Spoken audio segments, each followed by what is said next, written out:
Okay. All right. Look. Okay. So we are in week 2 of they're like kind of being files, but no files. But like there's kind of like we don't know, but he doesn't know, but he knows, but he doesn't remember, but he wasn't there. But even if he was there, it's not what you think. But like it's a lot going on, right? And so with everything that fell out with Trump last week, now you have people being like, release the Epstein files, release the Epstein files, release the Epstein files, right? And in prison is Ghislaine Maxwell. Now, in case you're not familiar with Ghislaine Maxwell, like one of the central people to this case, she trafficked for Jeffrey Epstein, right? And she is still alive somehow, and in prison, okay? Yeah, so she's still alive in prison, right? And she actually got 20 years for her part in this trafficking. And so now with Trump calling Epstein a hoax, there's been a lot of, how do I put this? There's been a lot of unintelligible takes on if he's saying the entire thing is a hoax or just his involvement is a hoax, or no one can really tell. There's not a lot of like centered messaging on what is supposed to be the narrative here. And because of that, now you got Ghislaine and her lawyers from prison being like, oh, well, if it's a hoax,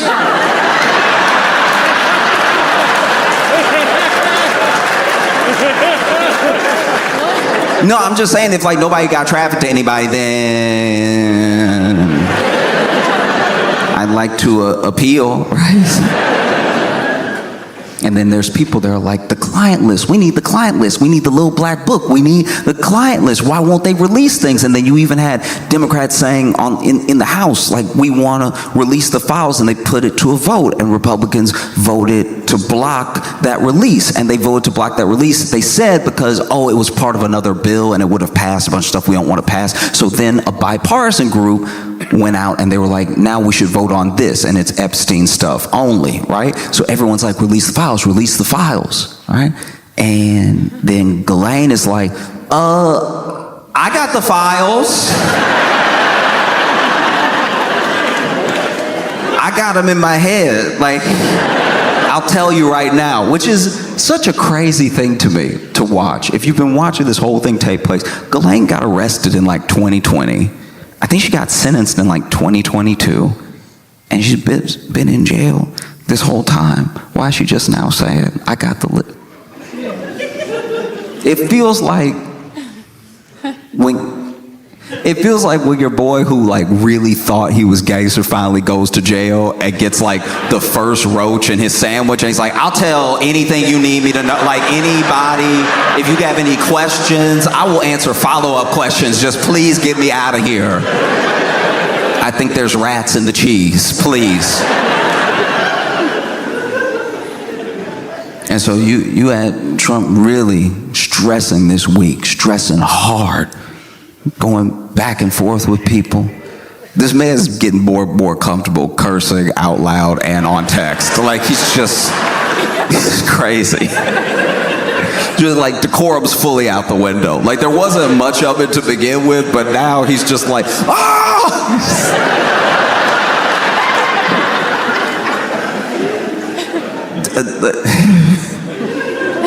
And this is the other thing that trips me up, is that they're throwing everything they can in front of this like Epstein monster, like Pac-Man, right? Let's just throw this while we run away. And they never admit that Trump isn't doing well in any way, ever. And then they came out saying he had chronic venous, I don't really know what that third word is, I'm not gonna lie to you. But basically he got chronic veins or something. I don't know if that means he got extra, or I don't know what it is, but it's affecting, his health a little bit, and his hand looks His hand looks like he got an ace bandage on it, but like that's his skin, right? And so I saw that and I was like, wow, they must really want this thing to go. Talk about anything else, please. And then just today, Tulsi Gabbard released these Obama Russia files. You know the files everybody's talking about.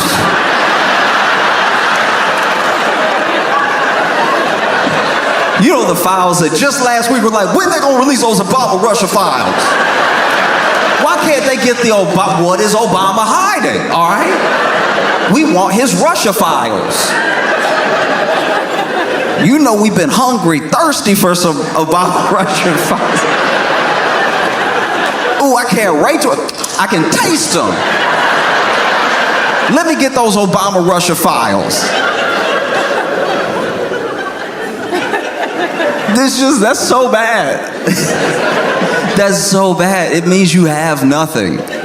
You truly have nothing to throw in the way of this thing because Obama Russia file, you won. You won in 2016, you won in 2024. I haven't read the Obama Russia files, admittedly. I haven't read them yet. But I have a spoiler alert for you. Trump came out on top.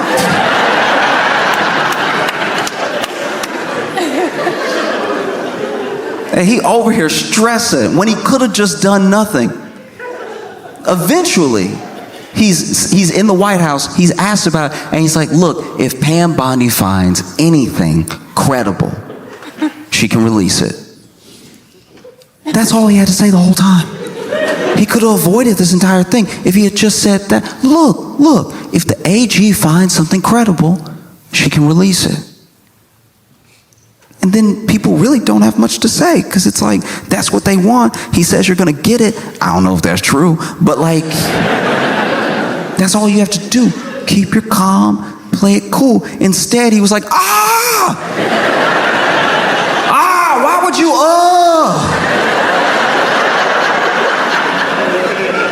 And it's because he felt caught. And the only people who within this week have been as caught as Trump and reacted as badly was that couple at the Coldplay concert.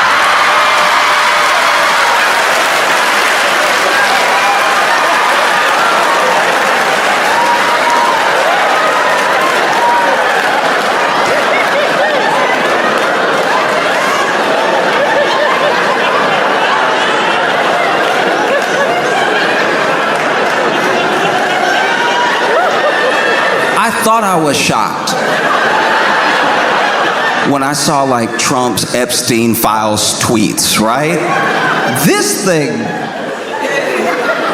the clip is about 14 seconds. I've been watching it for 20 hours.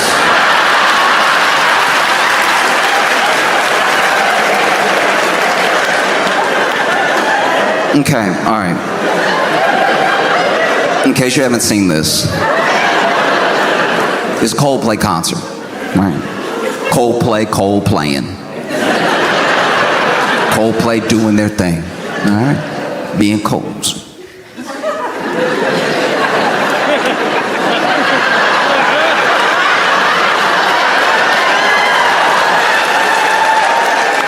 Coldplaying particularly hard that night. And they did this thing that's becoming more popular at big concerts because Coldplay doing like a stadium. And there's a thing that you can do at a public event, like an entertainment event, whether it's sports, whether it's music, whatever, where you can put out a cam into the audience. And I don't know how to describe it, but when you do that, it does make the entire thing, as big as it is, feel more intimate. Because now you're over here enjoying Coldplay, and you see the other people there enjoying Coldplay, and they're just like you. And they're just as excited to be on the screen as you would be to be on the screen. And they're having such a good time, you know? And so you're like, this is amazing. We're all here together enjoying this thing. I genuinely like those cams because it reminds us that we're all doing the same thing, having a good time. You know, and if we're all doing the same thing, having a good time, maybe we're more alike than we think. If we're more alike than we think, then maybe when we leave the basketball game, when we leave the show, whatever, we have less reason to argue. We have less reason to look at each other as like just completely different entities. It's like, you're just like me. You like Coldplay.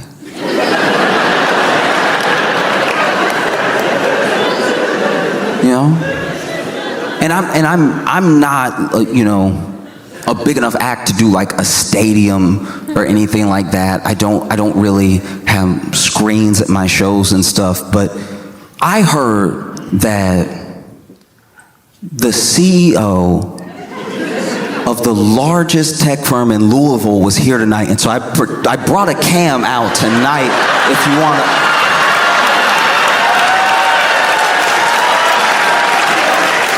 No, I'm joking. I'm joking. I can't afford that at all.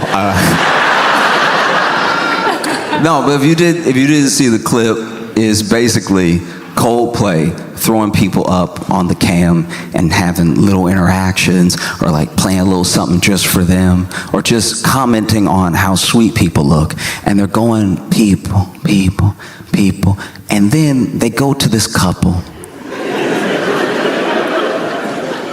It's not just any couple. They go to a couple holding each other Titanic style.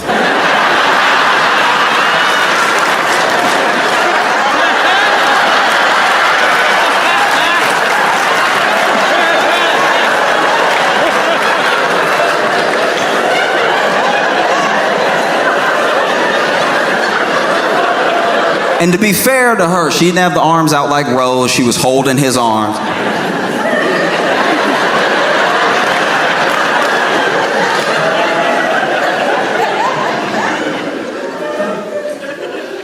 And then Chris Martin is like, look at this couple. And I don't know, okay. This is where I wish I knew more about like technology and the brain and stuff like that. Because the same way that there is latency on the internet, and there's a delay on a call where sometimes you can hear yourself in someone else's side of the phone call, and you can hear how you spoke, but there's a delay. It's like a second later you hear your own voice, what you just said as you're speaking. So it takes a second. And I don't know, because I've never been in a situation where I've been on a big camera like that, the amount of time it takes your brain to register that that's you that you looking at, because they're over here Titanic style.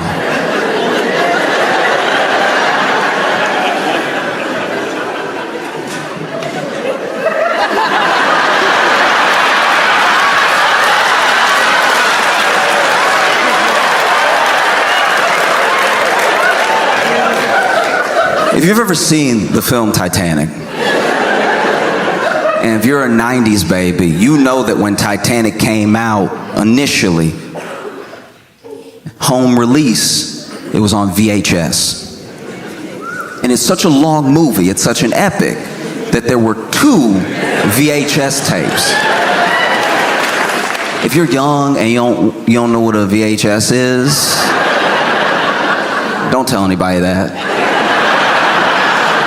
Keep that to yourself and Google it, all right? It makes people feel bad when we have to explain that we used to have to basically bring a projector home inside a hard casing and then put it in a VCR. If you don't know what a VCR is, that's some other letters you don't need to worry about, okay? You're never gonna come in contact with them in your life, but you would put the VHS into the VCR, you would hit play. You understand play, right? You're not too young for play. You would hit play and it would play the thing like it does on demand, but we didn't have on demand yet. Netflix wasn't born yet. We didn't know what streaming was. And Titanic came out, and it was such a long movie.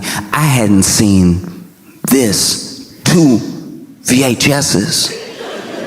I hadn't seen that since Charlton Heston's 10 Commandments.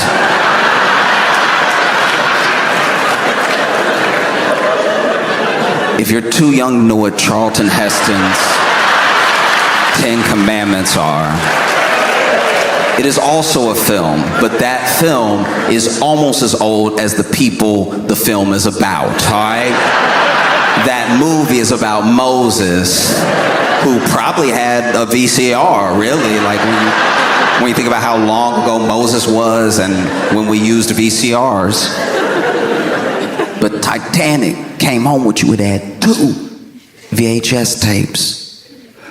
And you watch the first VHS tape of Titanic, and it plays till about half the movie. And then it tells you to enter tape 2. Tape 2, which will be far more depressing.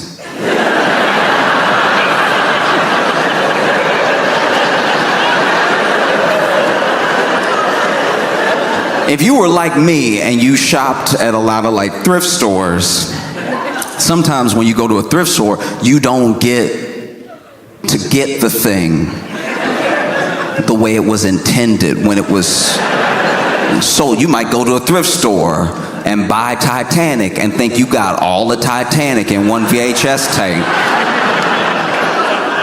And then bring Titanic home and watch Titanic, but you only watch tape 1. And so you don't even know that there's a tape 2 until the end of the VHS where it says insert tape 2, and you don't have it. So you're like, all right, I'm just gonna have to settle with what I got, which was a very sweet story about 2 people who met on an epic adventure. I think I'm willing to leave it there. And it's not until years later you find out the horror that is Titanic Part 2. Part 2 where everything going awry.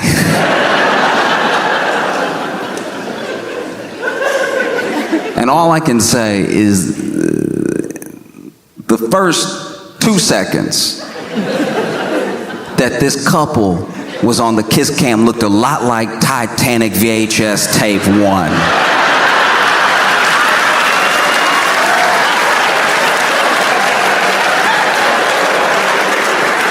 And then when they realize that they are the camera, it looks a whole like Titanic VHS tape 2.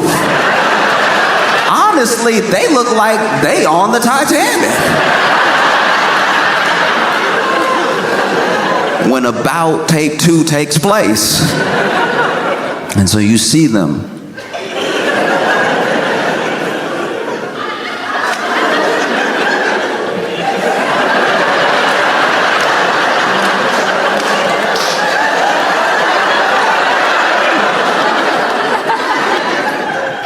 And this is where things went wrong.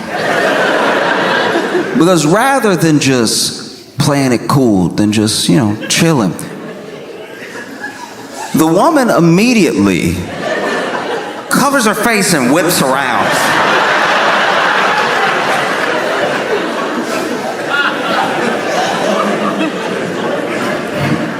Okay, all right, look, look.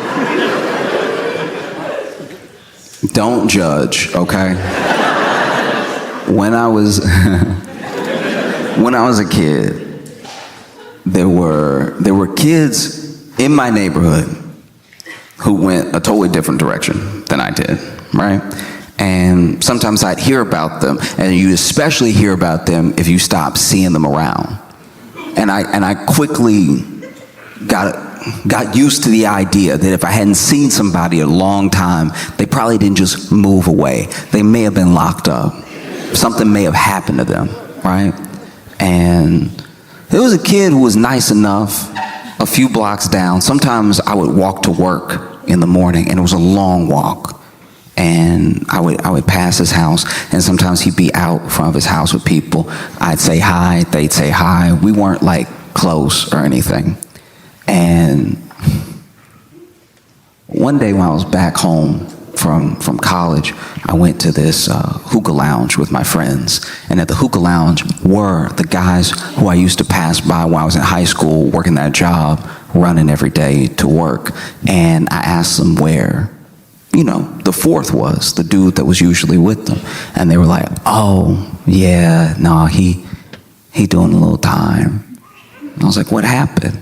And they were like, well, he ran up in this store to rob it, and he had like, he was pretending to have a gun and everything, and not only did he not have a gun, the store clerk wasn't scared of him.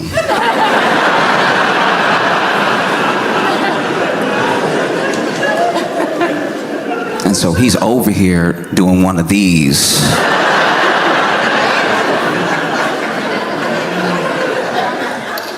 Let's talk about this real quick.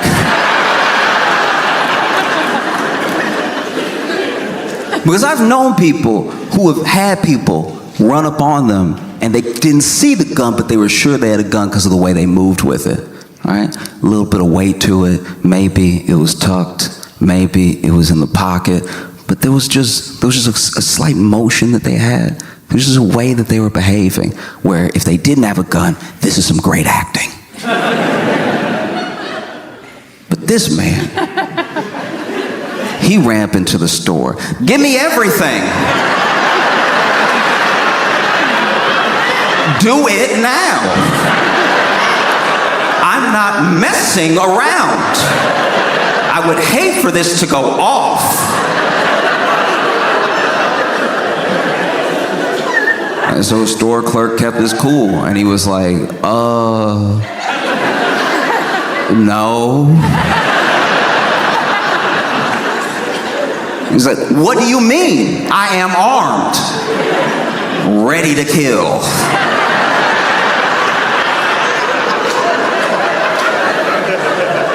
Oh, you don't think I'll do it? I'm crazy.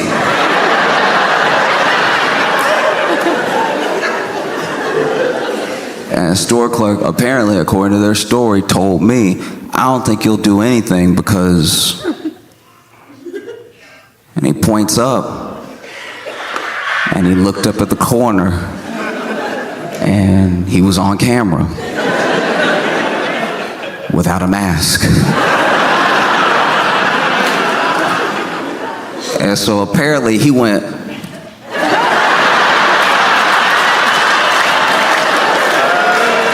and walked out the store.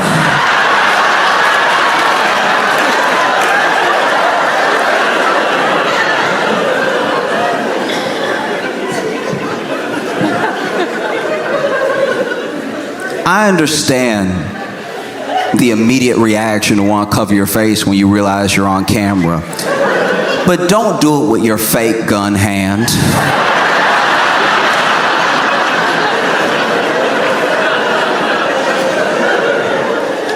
But he got arrested for rolling up in there and even the attempt and everything. And so he did a little time in jail. And I'm just saying, you're on the kiss cam, and immediately something seems awry when you go, oh!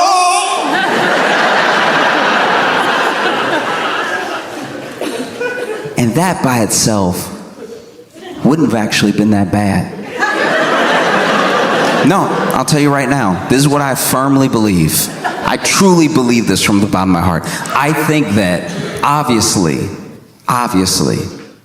there's something up when you see yourself on the cam and go, oh, and then you turn around.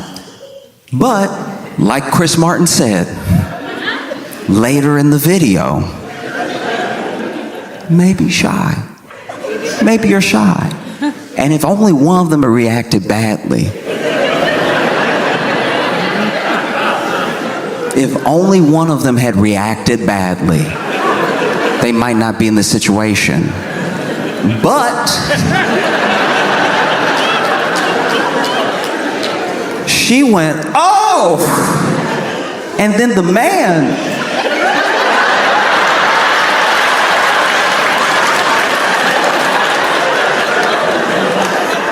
just starts to sink.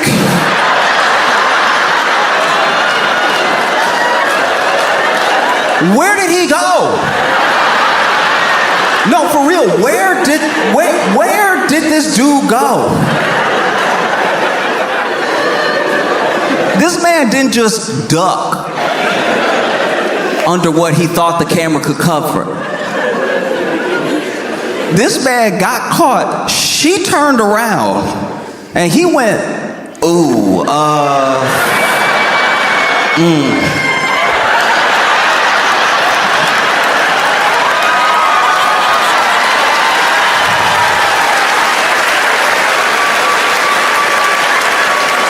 But like, where did he go? Like, truly, where was he? He never comes back. Did he open a portal? He might have been in an abyss. This was one of the crazy, because then he's gone and then she's just standing there. And in my head, I'm like, I don't know where their seats are, but it seems like he jumped. I was crying. This man went under everyone, I suppose. Fully disappeared. And then Chris Martin went, either that couple is really shy or they're having an affair.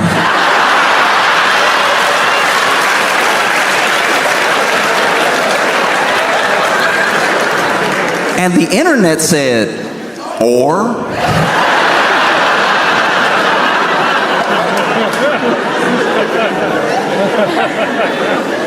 No, that's an affair, dog. Tried to be gracious just in case, but nah. That was wild. And then we didn't know it yet. But there was another woman off to the side that presumably knows everything that's happening with them. And wow, people find out quick. The internet works quick. Internet was like, I got all night.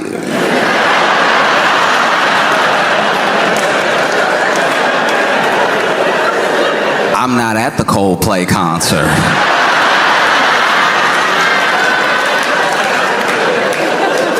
And within hours, people found this dude's name, where he worked. They found her. They found out that they weren't married to each other. This man married, and then, the internet did a thing where, look. I do think it's important that people know the truth about what's happening in their lives. And I can only hope, like genuinely hope, that the people that reached out to that dude's wife did it with at least some tact. But a lot of people reached out to her, commented, this is where your husband's at. He's at the Coldplay concert. The Coldplay concert, from my research, isn't even that far from where you live, because I already went ahead and doxed him. I just want you to know. And so then people looked him up, and then they looked her up, and early into people looking her up, she had changed her last name on social, apparently. Knocked his name off. And then it looks like she deleted or made private her socials altogether, which I completely understand. And then people started looking into him. And this is the thing about treating people badly. As soon as something blows up like this, anything you ever did comes out. This dude cheating on his wife, and then other people were giving their little testimonies. Oh, I worked with him. He's actually terrible. He makes toxic work environments. He's incredibly abusive to his employees, saying all this stuff, right? And I don't know if these people actually work with him or not. It's so hard to tell what about this is real versus like people just trying to get in versus people trying to be part of it and stuff. And then I had a moment, genuinely, I had a moment where I was like, what if? Let's entertain for a second. What if this isn't real? I genuinely thought, because some of the kiss cam stunts, some of the things they do at sports games are like completely fake. They'll be like a fake proposal just to like make everybody laugh and maybe go viral, and maybe they'll sell some more like Bruins tickets. And then I even thought to myself, okay, you don't really see this happen in music, so maybe, what if this was Coldplay? What if Coldplay was like, look, this is what we gonna do, all right? We're gonna get the cam up, we're gonna show a bunch of people, we're gonna get it on one couple, they're gonna freak out, Jerry Springer style, all right? One of them gonna duck, he's never gonna come back. He disappears for life. She stands there. The lady next to her, who is supposedly her friend, laughs at their lives crumbling in front of her. It'll go viral. Everybody will be talking about the Coldplay concert. Everybody will be talking about what song we played right before it happened.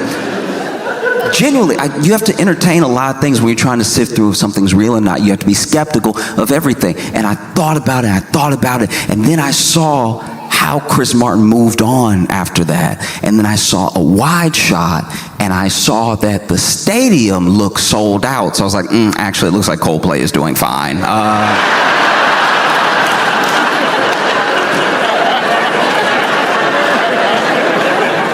That theory is in the dirt. This looks very real. And then I thought about the company. Andy, his name is Andy.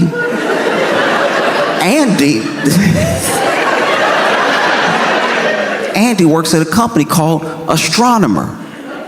I had never heard of Astronomer. I don't think anybody was talking about Astronomer 2 days ago. So then for a second I was like, what if? Astronomer, a tech company, hire Coldplay to do a stadium show. Coldplay does the stadium show. They have all their fans there. The fans don't know that Coldplay's getting a little bit of money on the side for what's about to happen. And then they throw the camera on the CEO. They throw the camera on the CEO and another employee. And then they create this whole scandal. Now, all of a sudden, everybody's talking about Astronomer. What is Astronomer? Oh, it's an AI company. What do? Oh, they help manage workflow. These are conversations nobody was having 2 days ago. The assumption when you're in the news, when there's a scandal with your CEO, is that your stock price could drop. I don't know if it's a public company, but if the stock price is dropping, it seems like a good time to buy. Maybe that's when they buy back their own stock.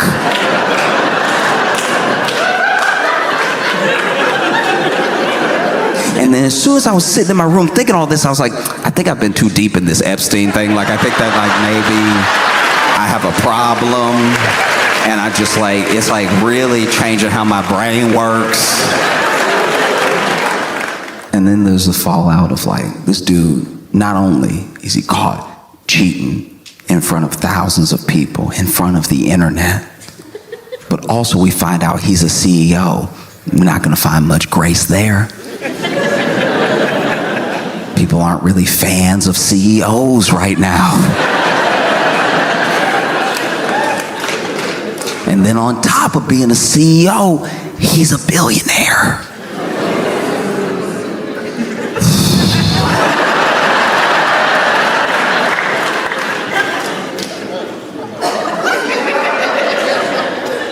You basically made a Venn diagram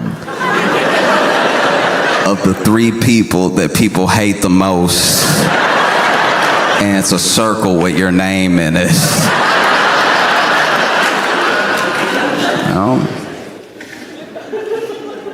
Because it is a terrible thing.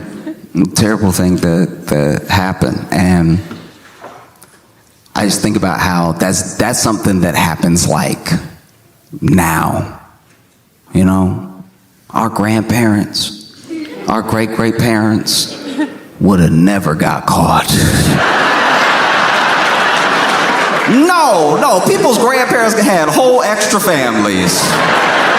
And as long as you were willing to be a gentleman about it and really take care of both families, they never met. You know, you went on your family vacation with one family beginning of the summer, family vacation with the second family at the end of the summer, because there used to just be more affordability in the U.S. A lot of people talk about how back in my day, I could buy a house right out of college. And it's like, yes, and afford an extra family. Don't forget that. I've talked about this before. I've known people growing up who had like that thing happen, where the granddad, they have like cousins and like half brothers and sisters because of what the granddad did back in the day. And he was doing that on a job that doesn't even exist anymore. That's how much things have changed. This man had 2 whole families as a traveling fork salesman.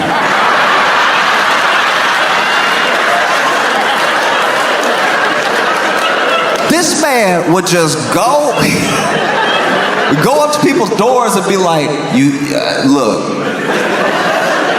eventually in your life you will come across some spaghetti. And when that happens, you'll want to be, he sounded like life insurance, you're going to want to be ready when that spaghetti is in front of you, all right? You don't want to be sitting here like a fool with a knife and a spoon. You want to be ready with that spaghetti, all right? And how you get ready? My forks. I got the best forks. My forks can do anything. I got fine dining forks. I got regular forks. I got the nickel forks. You know those forks made of nickel? They'll never rust because they're always kind of rusty. If you need forks, I can get it right, all right? Got all types of forks. I got the 4-prong, I got the 3-prong, I got the, he bad at counting.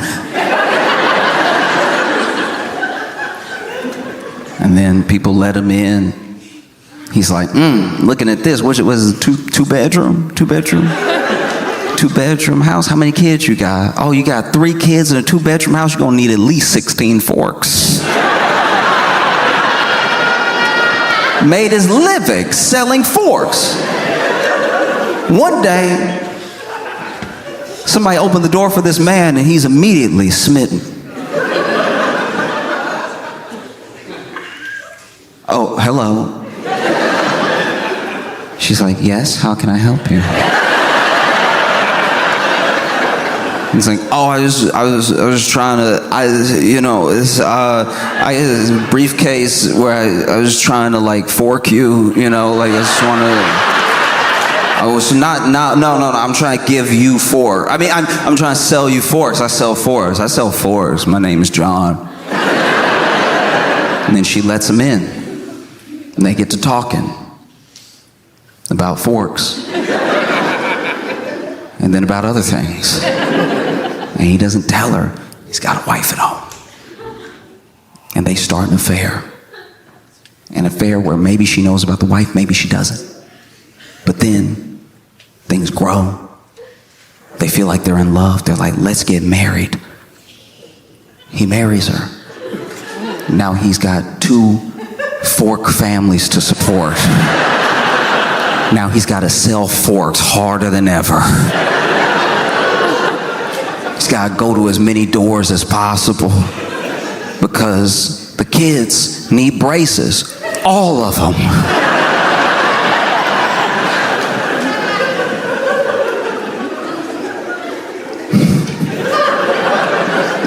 No, just he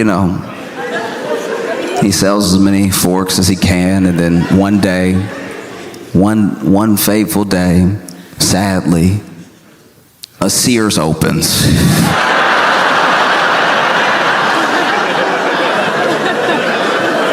He's out of business immediately. If you're young and you don't know what Sears is,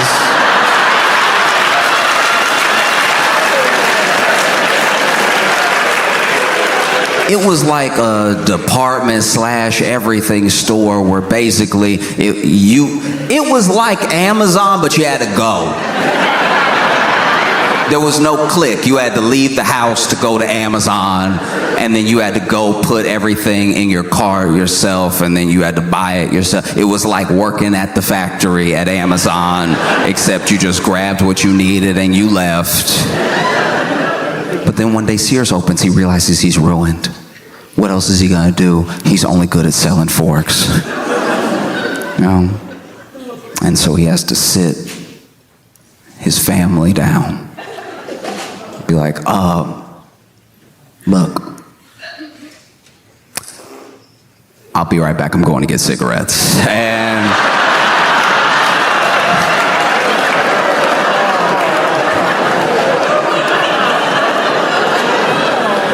And then he goes to his other home, his other family, and he's like, sit down, y'all. I have something to tell you, it's important.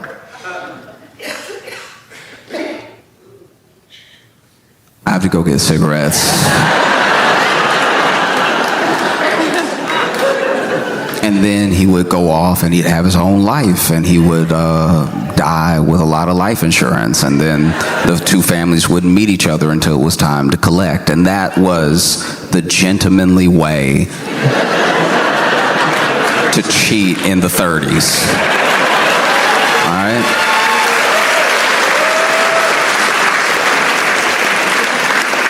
Because a CEO of a company dating, openly cheating with, I didn't know this was a real title, with the CPO, which CPO, I found out today, stands for Chief People Officer, which sounds like the most made-up job I've ever heard in my entire life. That job sounds very fake.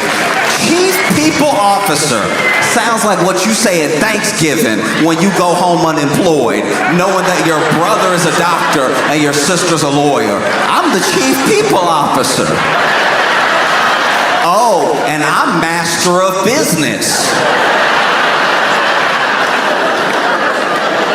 That is crazy. I know it's a real job, I know it's a real title and everything, but just, you could have named it something else.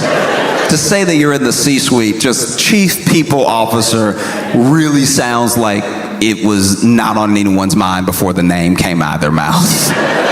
It's like, we have to give her a title. What's the title? She's head of HR. No, she was already head of HR. She got promoted. What is she over again? HR and personnel and hiring. It's like, okay, Chief People Officer? I don't know. No. It was crazy. And now it just recolors everything with that company. Now they're probably having an investigation right now. You know? Makes you take a second look at everything that happened between them, like performance reviews.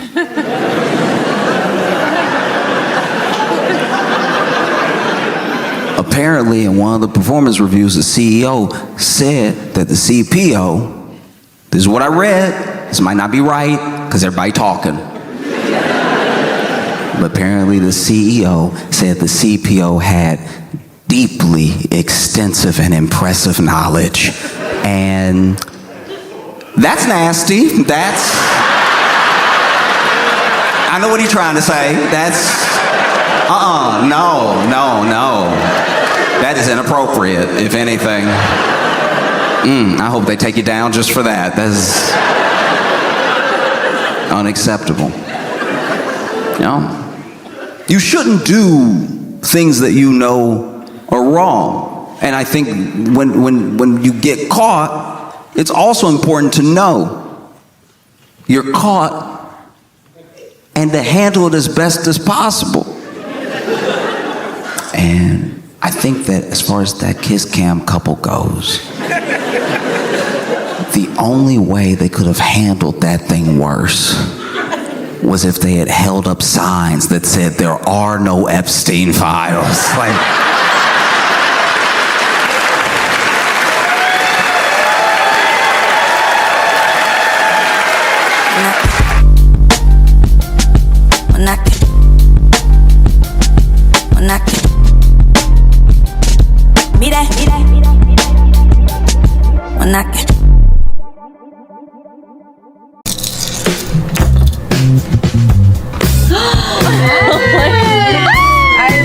There's a portrait of Josh where it looks like he's about to do slam poetry.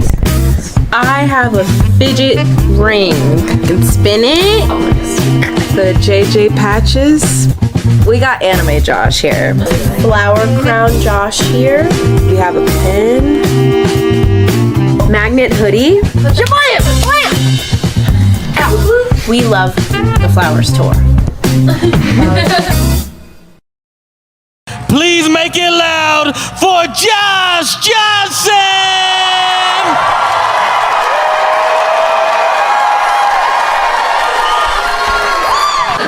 man, okay, I've been excited to come to Rochester, and I have been also nervous. I mean, I cannot tell if y'all have a mountain lion or not.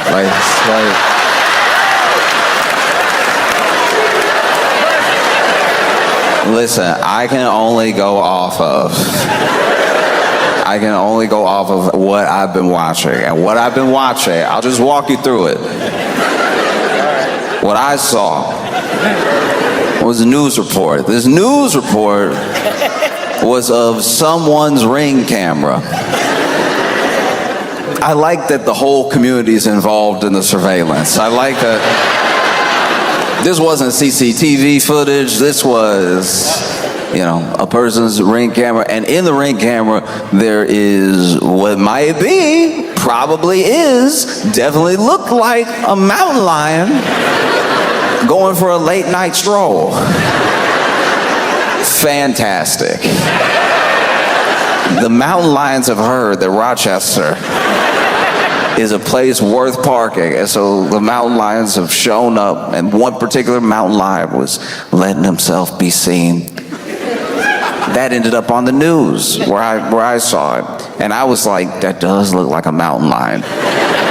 But then the internet being the internet, there were plenty of people that were like, mountain lion, that's a cougar.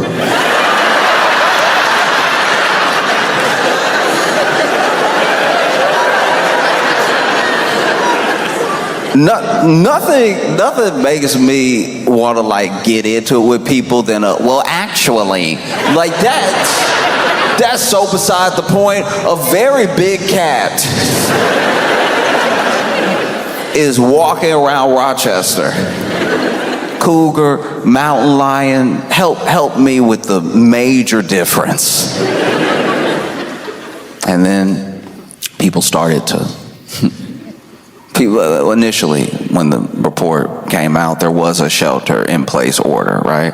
And I heard about the shelter-in-place order, and I was like, order? Who was fighting to get outside knowing there was a mountain lion out there? Who was like, y'all know I always wanted to pet one. This is so unfair. Every time something fun happened, I gotta stay inside.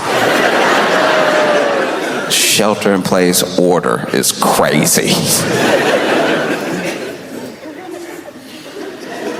I saw people commenting online off the video, and I saw some people that were like, "Aww."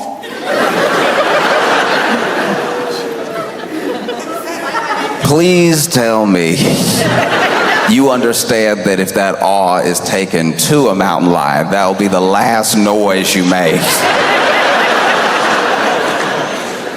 Oh, this is so sweet. Just licking it. Let's go say hi.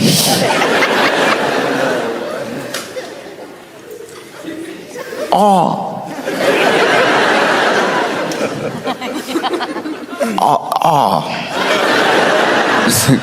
Wow, okay.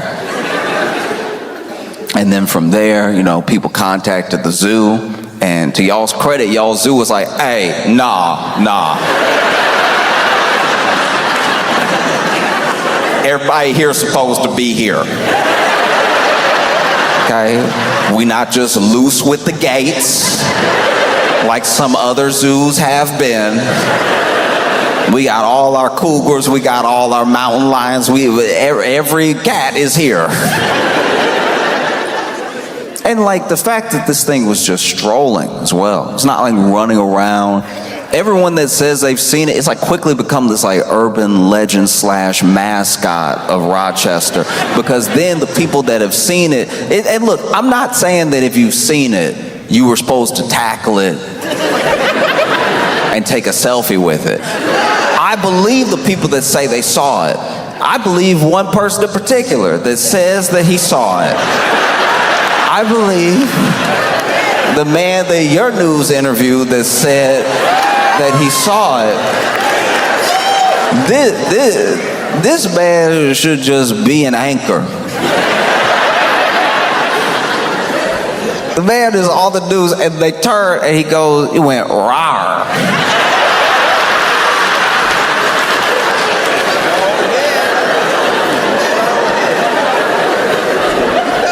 And I was like, go on. So far, this is very believable. He's like, it went rawr, and I was like, ooh, I'm good. No, none of that. No. I like how that's how you get away from wild animals. It's like, because admittedly, look, I'll tell you, as a black person, that's exactly what's happening. If you see a wild animal out in the not wild, you start conversing with it like somebody you owe a lot of money. Hey, look, no, hey, listen, no, look, no, please, no, no, bruh, no, thank you, no, please. Look, nah, later maybe, but no, not today. Oh, Lord help me, oh. This man gives this interview, he says he saw a row, and then he was like, no, I'm not messing with you, no, thank you, no, I'm out of here, no, I'm not, I don't mess with lions, tigers, bears, good policy. These are good things to keep in mind. I don't mess with any of them. And then my favorite thing about the interview wasn't that he was like, it could be anywhere. It could be in those bushes, as this man looked up.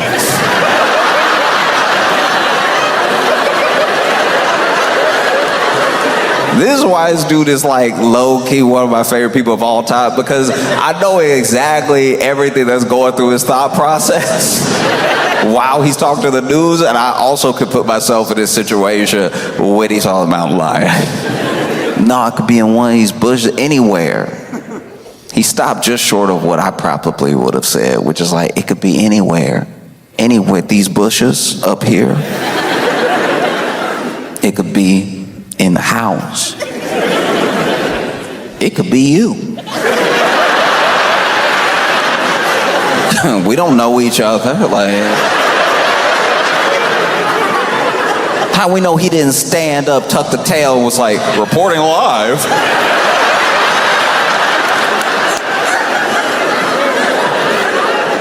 Matter of fact, roll up your sleeves. Let me see how furry you are.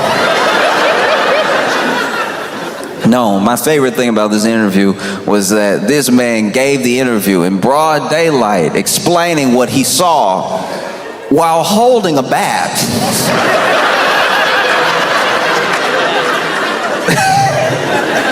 It's like, that's why I keep it with me right now. That's why I got it on me. And I'm like, yes, but no. No, that's why sometimes I don't like the movies that Hollywood makes, that they put scenes out there that wouldn't go the way that we've imagined. You put Idris Elba in one movie with a line, and now people think they could fend off a mountain lion with like not a thick bat. Like that That bat looked like Pee-wee grade. That was not a slugger, you know. He was like, no, but come near me if it comes anything. No. And then y'all did not help the situation. Because then you started posting AI of y'all with the mountain lion. This woman said she heard a row and she looked and he was in the bakery, and I'm like, I'm believing it I'm believing it until I see the picture. I'm over here being like, man, this woman chill. This woman a straight gangster. She's not just a baker. It was in her store. And they showed the picture. I was like, y'all gotta stop playing. This is supposed to be the news. I was sitting there getting mad. I was like, all right, some of these clearly look fake, but a couple of them don't. Look, you can either post an AI image or you can interview the person. Don't do both. That's disrespectful to my man who's probably still carrying a bat right now. You all over here scared him, making him think the mountain lion everywhere.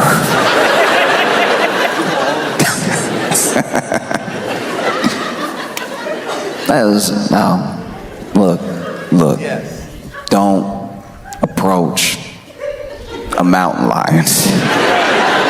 If you see a mountain lion, there's a whole number you're supposed to call so some like actual professionals come deal with the mountain lion. That was another little gripe that I had that I will admit. I was like, because I was in my head, I'm like, I'm coming to Rochester. What if I see his mountain lion? I should probably memorize this number. And instead of being in any way catchy, in any way memorable, this number isn't 1-800-SIGHTING. That would be too many numbers, I understand. But like this number is just 1-375-2280. Like it was just such a regular number. I was like, no one will remember that. You couldn't even make a number. You couldn't even make it like 1-800-GET-CATS. Not even try. Now I'm over here, I see the mountain lion, I don't have a bat on me, anything. I'm doing the regular thing, the thing that we know to do. No, I'm not messing with you. I'm not playing with you. Get away from me. Oh no, oh geez, right? And now I'm trying to call the number and I'm like, 1.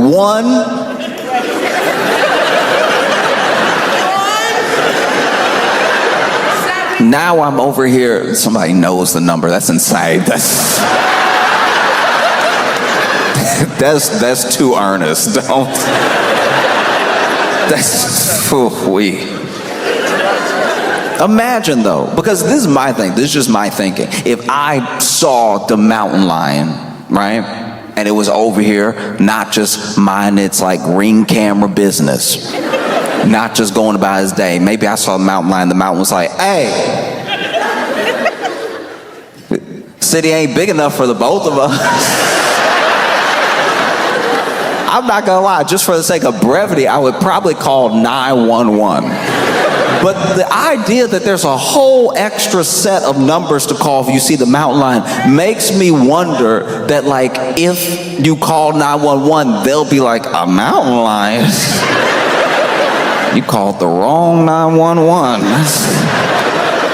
Look, I'll give you the number, call, write it down, write it. You can't transfer me? No, we 3 numbers, they're 10 numbers. You just can't transfer like that. It doesn't work like that. Yeah, I'm just praying I have a good time in Rochester. I don't see a mountain lion in the very high bushes y'all have. Y'all have been busy since I've been gone. Y'all have had a string, multiple robberies. See, I haven't even specified yet, and y'all have had a string of robberies of the mail.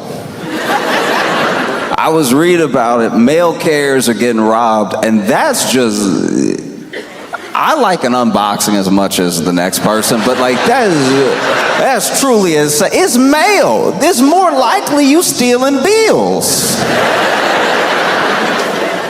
Imagine. Oh, would have been great if somebody had robbed my house when I only had bills in it, you know? I can't even imagine what that would be like for the mail carrier, because it'd be different if you're like a Brinks truck. It'd be different if you went to wherever, because they go everywhere, and they do these shipments from different places and stuff. It would be different if you went to like, you know, some grocery store. They had to do their deposit. You show up with the truck. They always have like 2 of them there. And I used to think that was for security, but the worse the economy gets, I'm like, nah, that's so somebody doesn't quit on the job. That's so somebody doesn't just drive off with the truck. There's at least one other person there to keep you accountable. But they'll have the person who's like loading up the truck or loading something in from the place that they're picking up from, and then they'll have one person just sort of standing there, looking at everybody. I used to work at a grocery store. This exact thing would happen. Like, they would come with the truck, and there would be somebody that looked at everybody like a suspect. You would have grapes in hand, and he'd be like, what's up, though? Like, you trying to... It's like, oh, I'm trying to, you know, check out, get rung up. It's like, okay, all right. Likely story, but okay. And then, you know, they go off, they deliver it to the bank or whatever. I can only imagine if you work at the mail.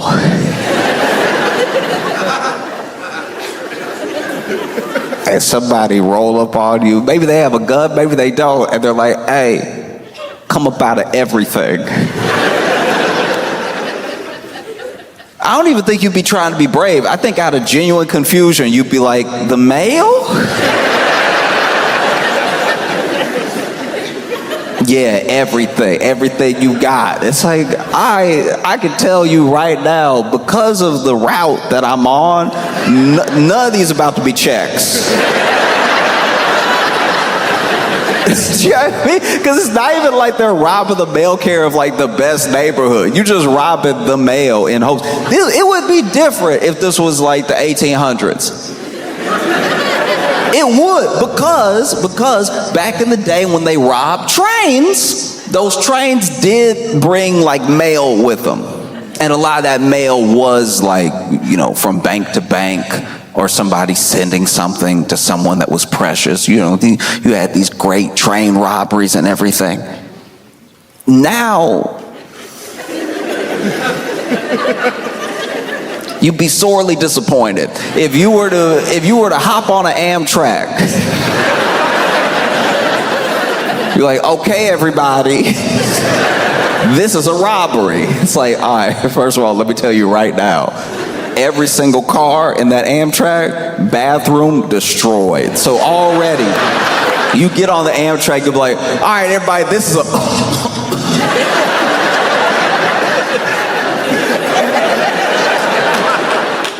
Oh, one of y'all sick? What? Because people used to carry their belongings on them, and now it's just one belonging. Like now it is, the phone's more important than the wallet. For some people, the phone is the wallet. That's why when some people forget their phone, I'm like, y'all didn't take life seriously at all today. Do you know what I mean?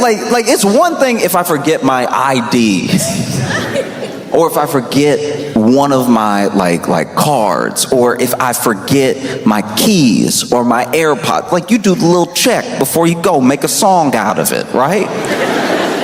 It's very different if you decided, hey, I'm gonna put everything in the phone, that way it's all in one place. Some people even put the card in the little pouch behind their phone. I remember the first time I saw that, I was like, this is a horrible idea.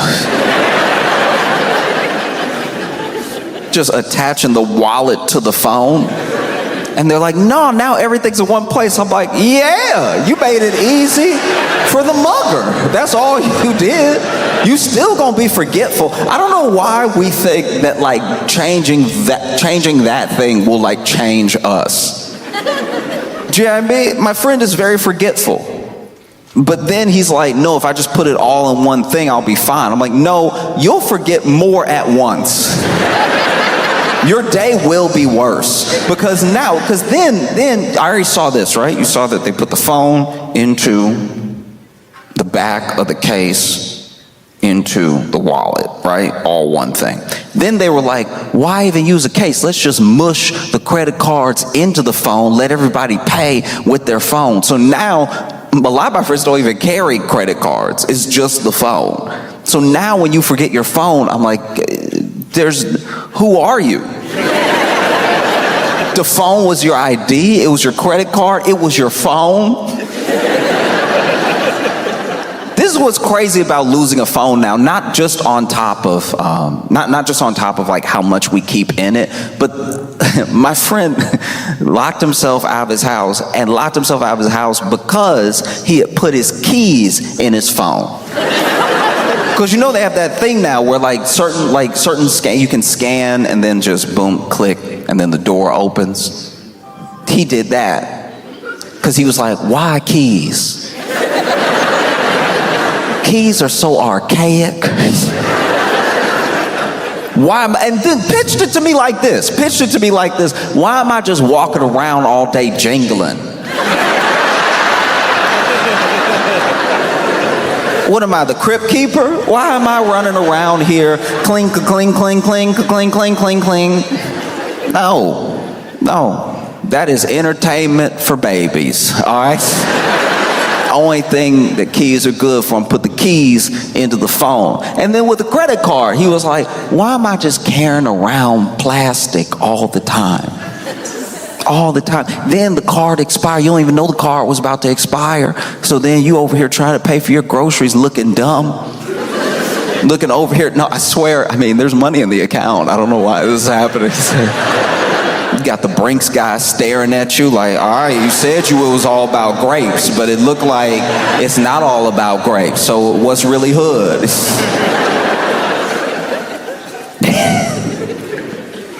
Now I put the card in my phone. I put the keys in my phone. I got everything all the time. And I'm like, all right, but what happens when you don't have the phone? Because you're telling me all this as like the reason to put everything inside of one thing. But now you're locked out. You're locked out of your apartment and you're sitting in my apartment. Somebody who uses a key to get in. I don't know. I feel bad for you. You gotta use this archaic technology. You gotta turn it with your wrist like you're from 2000 BC. And then that's the other thing that was crazy. It's like all these things that were for ease, he ended up being so much worse off because I told him, I was like, you didn't even have your phone on you to call me. You had to find me.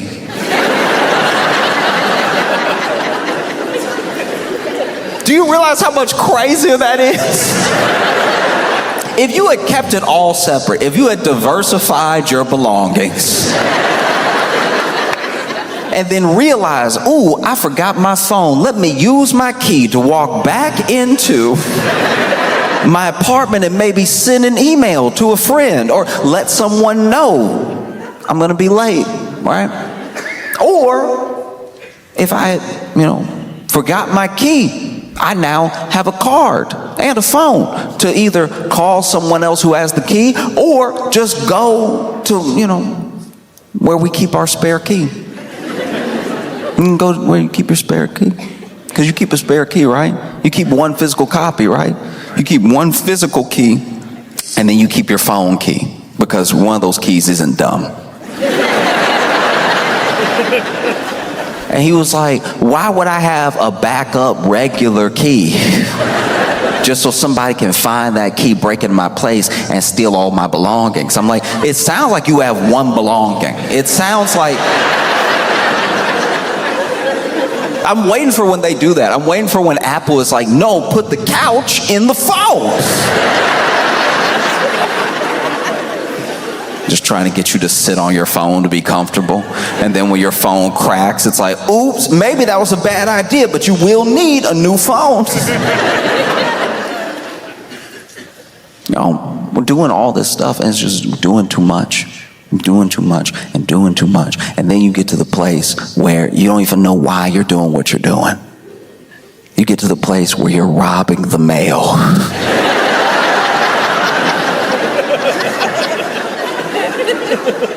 Truly for what? At best, it might be like a blender.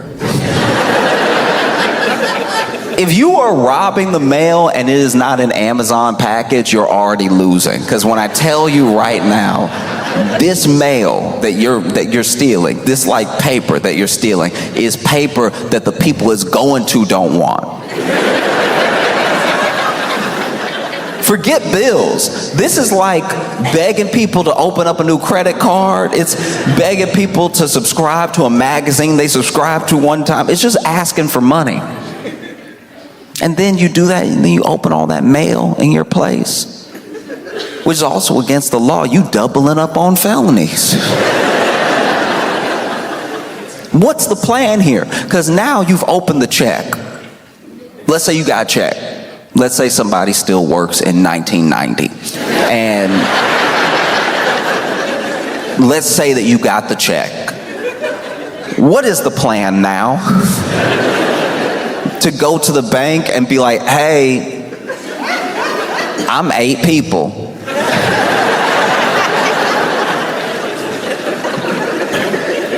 No. But who knows? Maybe the banks in Rochester just cash whatever y'all bring. I have no idea.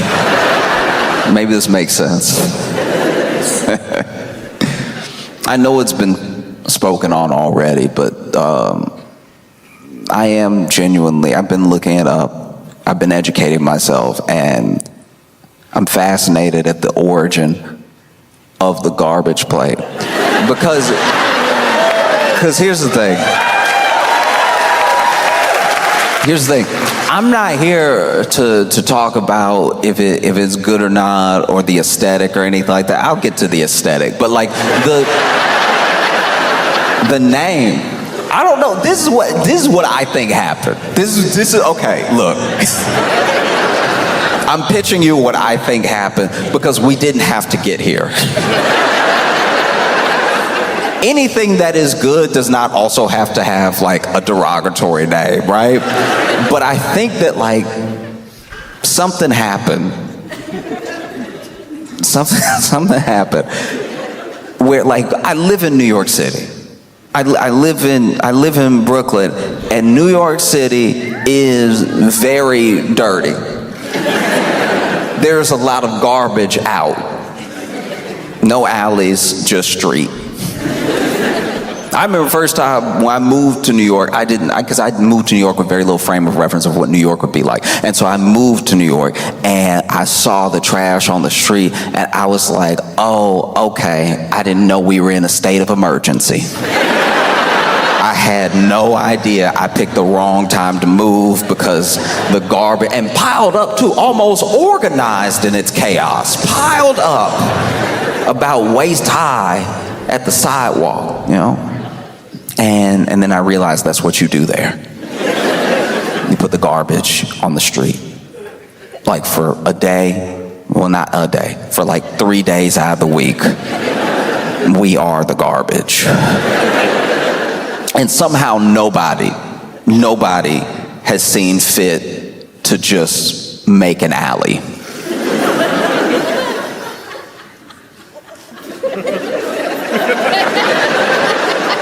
Isn't this one of the oldest cities in America? At any point in time, somebody could have been like, look, we're gonna have to like eminent domain this one brownstone so that everybody doesn't have to live like the apocalypse happened 5 months ago. It will be a beautiful day in New York City. You'll be walking happy. And then you will, as an adult, I thought I smelled all the smells. as a grown person, I was positive I'd even smelled all the mixes.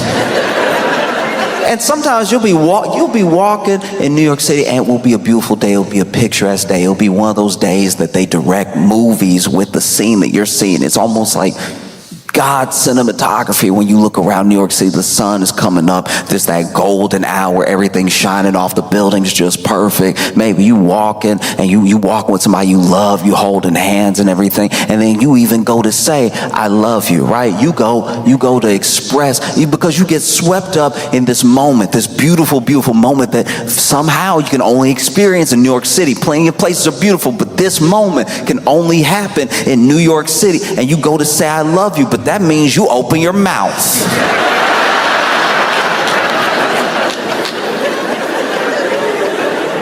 And so now this person whose eyes you were looking deep into, you go,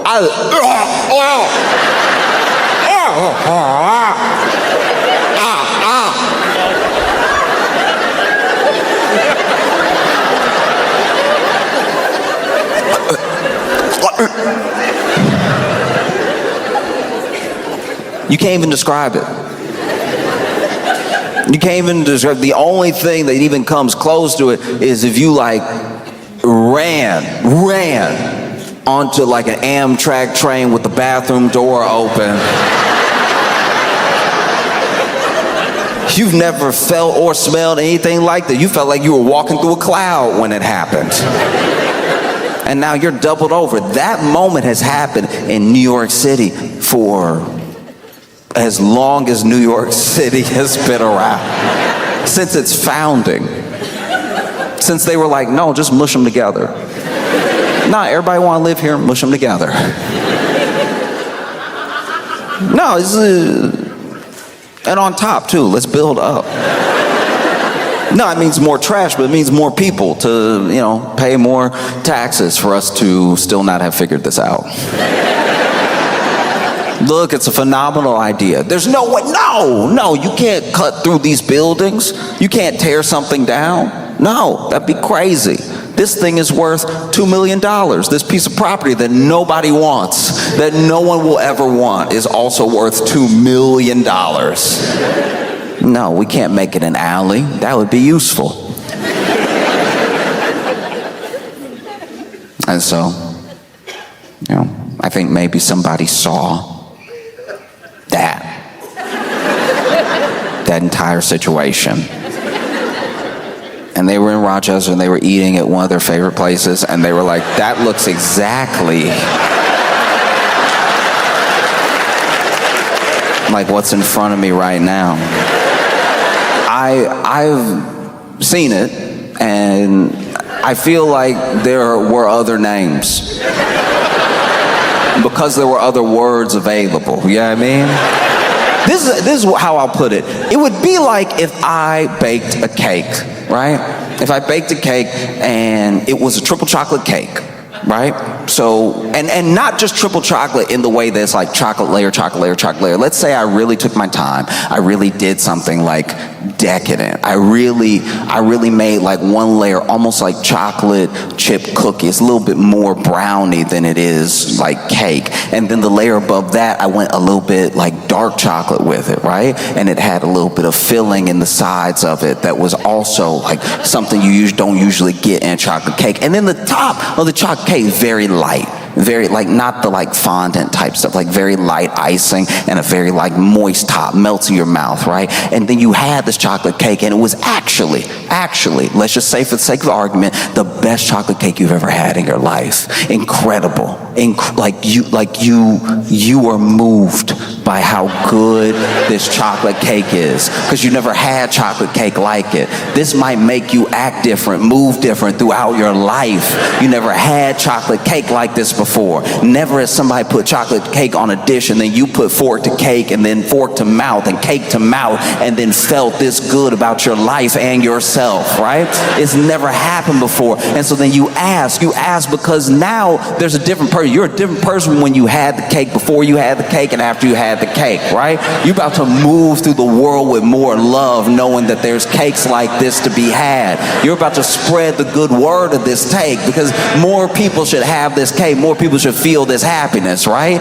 And you take a break from chewing, from from everything, to ask me, what kind of cake is this? And instead of saying triple chocolate cake, instead of listing the ingredients, you ask me what type of cake it is, and I say, Dookie.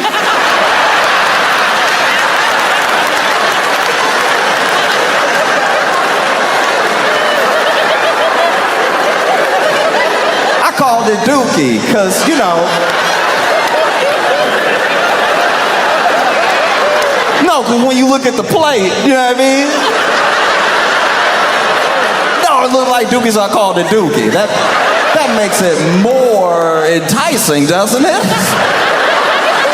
Have another slice of Dookie. That's when I garbage plates.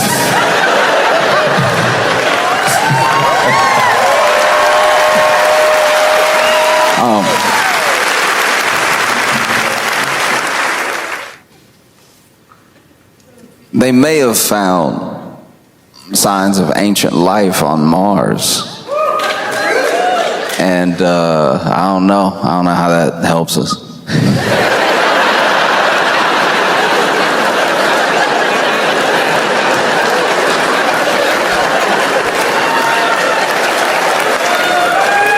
That's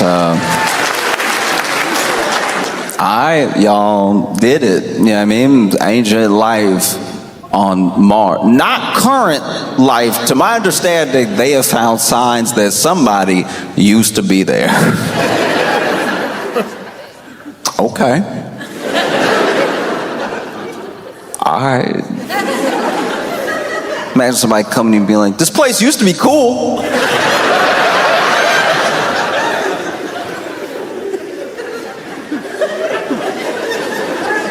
Because I've thought about that. I've thought about how, what if, let's just say, for the sake of argument, what if there was like ancient life on Mars? And like ancient beings, we're not talking about like little microbes or anything like that, like intelligent beings. Like obviously we would call them aliens and everything because they're over there, we're over here. But like they lived on Mars. And then even though they're intelligent beings, they didn't always act in a way that was intelligent. You know what I mean? They didn't take care of themselves, each other, or their planet. And maybe they built out systems that didn't actually benefit all of them, just a few. And then it got to a point where they were not just unhappy with each other, they were unhappy with their planet, a planet that they had basically ruined. It used to be dope, and now it's whatever it is now. And so then they worried that there was no way to reverse course. There was still time, but they were like, what are you gonna do?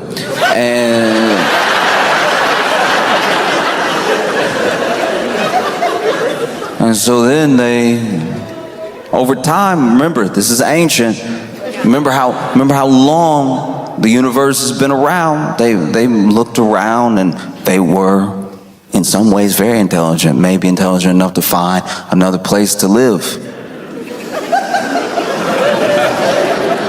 And maybe they find a place, and maybe it's called Earth.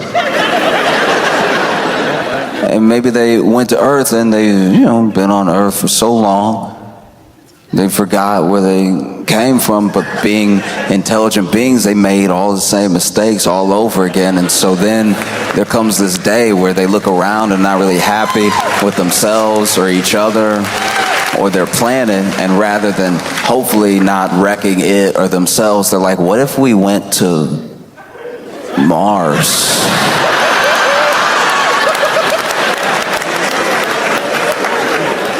I don't know, maybe there's something there.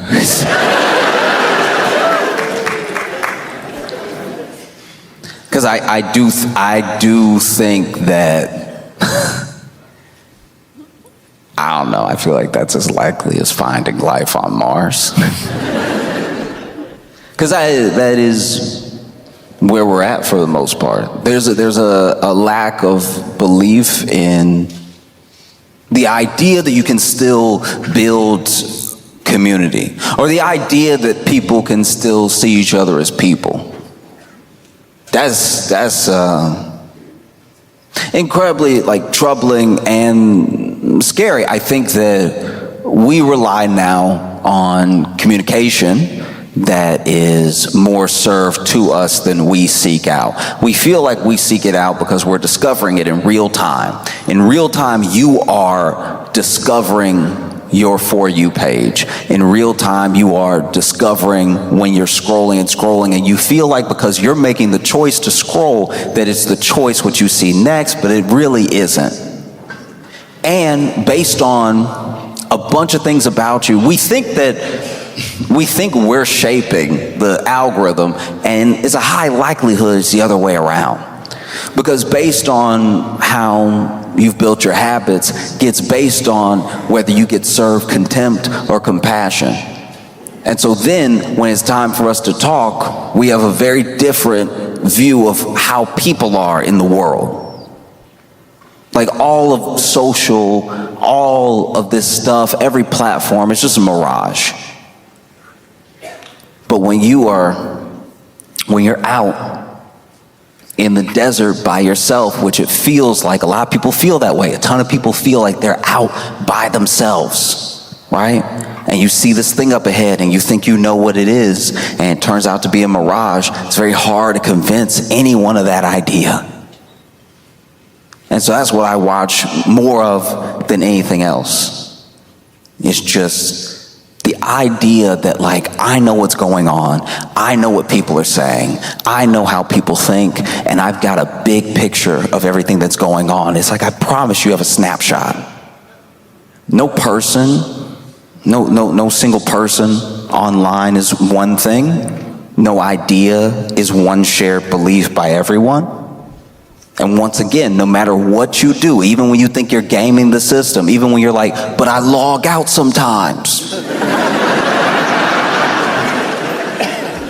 I guarantee you're being served a certain amount of contempt and a certain amount of compassion, and it's all driven to keep driving you. You want to know what people think, you want to know how people are, you just talk to people. This is the only way to find out. If you want community, you build it as best as possible, and you build it in any way that you can. Some of that will include being online. Some of that, I'm not talking about talking to your friend in a DM. I'm talking about the way we see each other is so important, and the way we see each other is being molded and affected without people understanding that they didn't actually get to participate in some of this. You don't know what impact you have to anyone that's outside of your sphere. It's why I do my best. I'm not perfect, but why I do my best to be, hopefully, the best version of myself all the time. Because people are only going to see a sliver. So if what they see is good, maybe they'll think the world's a little bit better. And if they see bad, they might think the world's a little worse. And it goes moment to moment. And no matter how much you try to put out, you can still get drowned out. But I know that when I see people, when I see anger, when I see hate, when I see love, when I see compassion, I know that I'm seeing all of it at one time. And then the real mix of it that's out there is different than what's in my phone. The same way you shouldn't put your keys and your wallet and your...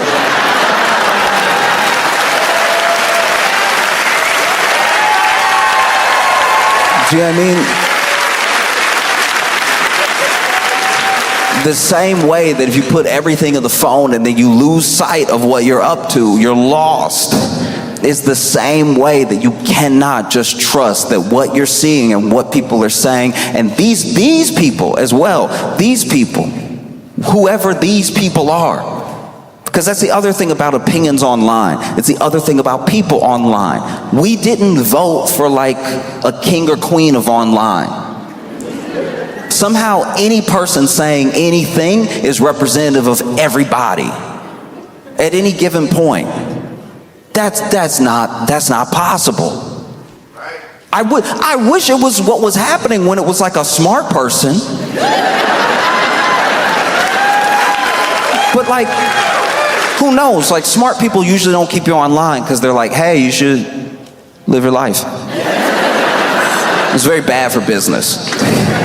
When people live their lives and when they meet people and when they talk to people and they have real conversations with people, when they really sit down with people and they get to know people, that's scary. It's scary for everybody who benefits from what you're like when you're just on your phone.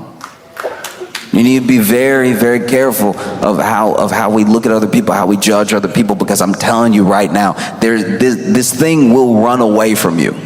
You will leave the house thinking the entire world is the devil without ever having checked with any other person. Do you know what I mean? I've gone outside and I've talked to people, and there are people, I'll tell you right now, there are people that scare me. There are people that scare me. There are people that walk around on trash day in New York and yawn. That's insane. That's it does. I don't know if it gets crazier. That's terrifying. And I'm talking like hot summer trash day. Not today, Satan. No, I see that, and I'm not gonna lie, I cross the street. I treat them like they got a pit bull. I treat them like, you know? Well, yeah. Like I don't know. And sometimes you want to throw your hands up and just say, none of it's worth it or anything. And I don't know. I just don't believe that. There are some things that happening and your response, what you put out into the world, it is coming back. It may not feel that way. And maybe you're a kid and you're impulsive and somebody makes you angry online, so you get real nasty with everybody all day, and you don't even think about like the ripple effect that thing has. But like, people take online, obviously is not real, but people take real things off of it, you know. And I've talked about this before. I'm never stop talking about it because I genuinely believe it from the bottom of my heart that the bravest thing you ever do. I remember I read this and it stuck with me, and I hope it sticks with me for the entirety of my life, because this is how people make money. This is how people control you. This is how people mess with your mind. This is how people turn you against other people. The bravest thing that you will ever do in your entire life is accept that there's nothing wrong with you. Nothing intrinsically wrong with you. There's nothing that is like that needs to be bought to fix you. There's nothing that you need to, and that is not to say that everyone is a perfect person. I'm not saying people don't need to work on themselves. I'm saying that like you are not beyond the measure of like the love and care that a person should receive, right? And then the second scariest thing you'll ever do in your life, and like some people can't do it. Some people live and die. They get buried without ever doing it. The other scariest thing you'll ever do in your entire life, I promise you, is change your mind. And like, I don't think that I personally don't think we're in a place where we're too far gone. These two things can still happen. It takes a second for them to happen. It takes a moment for either one of them to happen. That there is nothing wrong with you. Now, you're not perfect. You make mistakes. There's nothing wrong with you. There's nothing unfixable, unlovable about you. And then there's a world that looks different than the world in your phone, or even the world from your experiences. But I promise you, changing your mind will not kill you. But this isn't the world. It's not even your world. It's just what you're being served to keep you on the platform. But I think somewhere along the line, we start to feel like it's a window instead of a TV. Do you know what I mean? It's not a window. There's no way to know what everybody thinks, and there is no like side to reality. So when you're watching something, and when you're watching people react to something, you're seeing a piece of it, but you have to remember what you're being served. Like that's what's happening. Different amounts, compassion, contempt, depends on how you look, depends on where you go. It's worth seeing the full picture for yourself. I think to fail to do that is to start to fail to be as human as you can be. You know, this thing that we have is this incredible tool, but like tools are also weapons. A tool can protect you, and you can use it to hurt other people. Like if you thought a mountain lion was like walking around all the time and you just had a bat with you just in case, it's like not.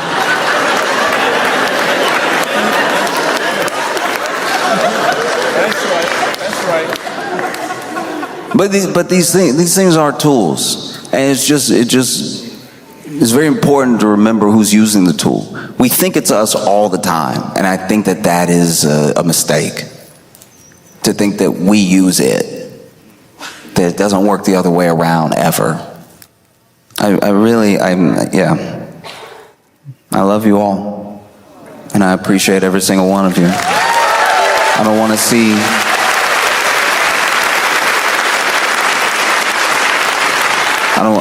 see people destroy themselves because they thought that they had a mirror, they thought that they had a window, and they just had a TV.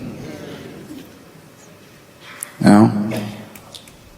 So I appreciate every single one of y'all.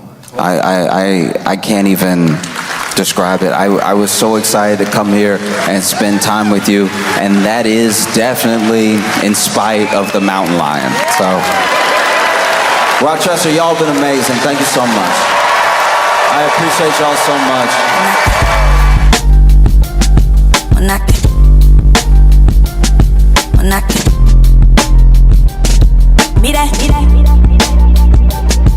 I